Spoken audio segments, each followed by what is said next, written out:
Hello, everybody. Welcome to my persuasion speech. My name is Seth Callahan, and here is my audience. I'm Taryn. This is Navy. I'm Giselle.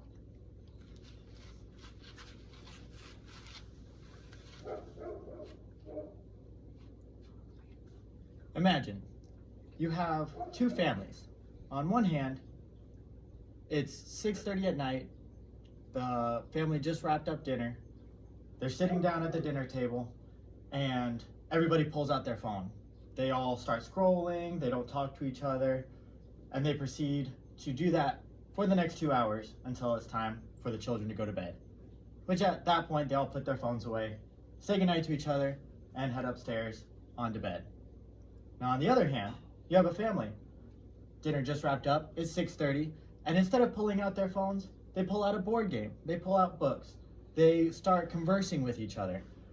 Now, you can imagine the difference that this would have on the children of these two families. The difference between having a deeper, more loving relationship with their parents and another not having that same relationship. And this could be applied to many aspects. So today we're going to be talking about the effects of screen time on children. Now, my experience with my childhood is that I grew up with very few screens in the house. We were limited to 30 minutes of video games and or TV, and we were forced to go outside. So I'm very grateful for the way I grew up, but what does it look like on the other side? We will explore how setting boundaries can sharpen the mind, protect emotional health, and mend relationships and strengthen the body. We're going to be talking about relationship benefits, psychological benefits, health benefits, and the cognitive benefits of limiting screen time in children. Now, first is cognitive. Now, there have been many studies shown on this particular subject, particularly from the Quebec longitudinal study from the from the National Library of Medicine, which stated that the Quebec longitudinal study of child development cohort study found a long-lasting connection between early screen time exposure and cognitive abilities, with 1 hour increase in TV exposure at 2 years of age corresponding to a 7% unit decrease in participation in class and a 6% unit decrease in math proficiency in the 4th grade. Now, this might not seem like a lot, but you can imagine how even a 6% decrease in math proficiency can lead to lost scholarships, changing grades from, let's say, instead of getting a 93, you got an 87 on a test. So you, instead of getting an A, you got a B.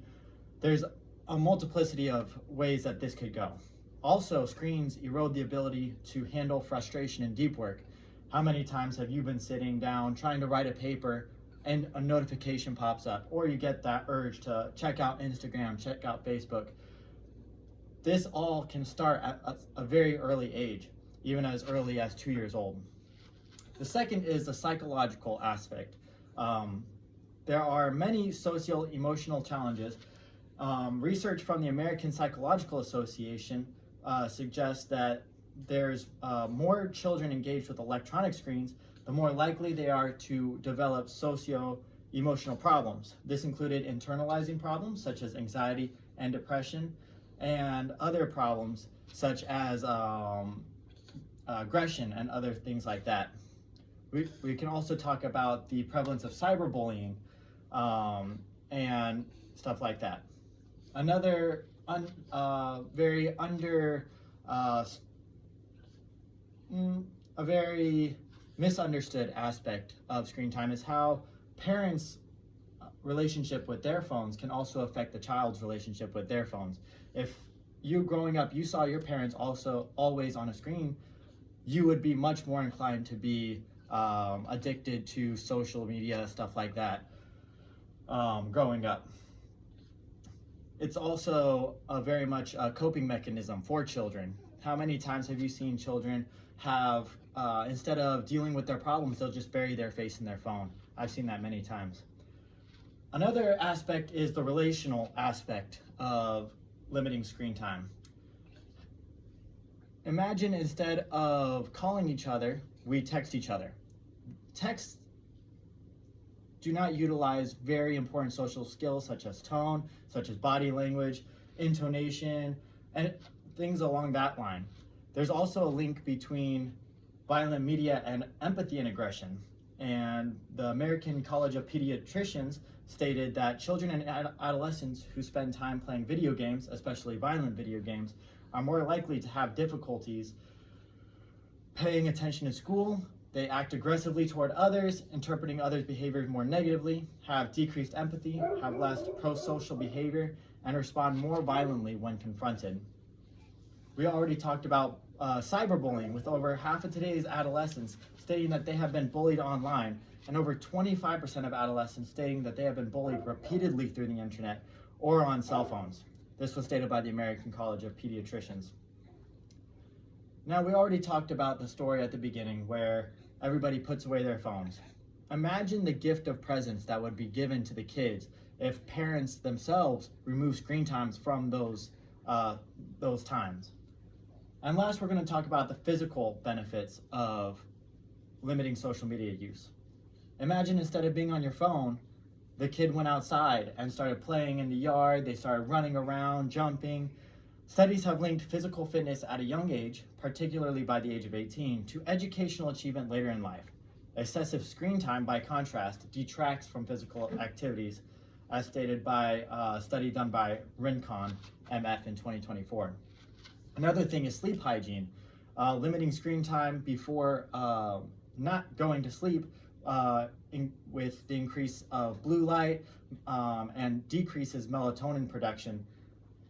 You can counteract this by having household blackouts, such as 7 p.m. hits and everybody removes their phones, internet turns off, something along those lines. There is definitely a correlation between melatonin production and sleep benefits with limiting screen time. There's also the importance of motor skills with the physical activity that you wouldn't necessarily get utilizing your phone. In conclusion, while screens have moderate educational value, as stated by the American Pediatrics Association, this responsiveness, when coupled with age-appropriate content, timing, and intensity of action, can teach new words to 24-month-olds. However, while screens may help with language learning, while quality content is co-viewed and discussed with a parent or caregiver, preschoolers learn best. Excuse me, that was by the Canadian Pediatric Society. Now, in conclusion, not all children are created equal. Is there a possibility that while you may do everything right for your children and limit screen time for your children, that might not necessarily determine what they do with themselves later in life? However, it is our job as parents and as human beings to provide the best environment we can for our children.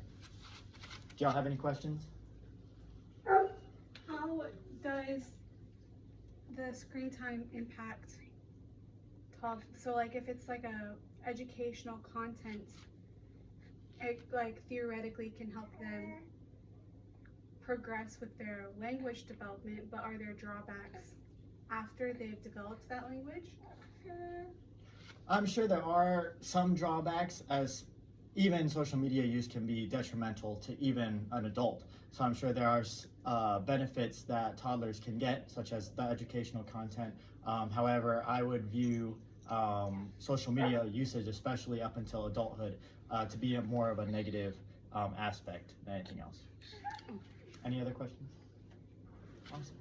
Thank you.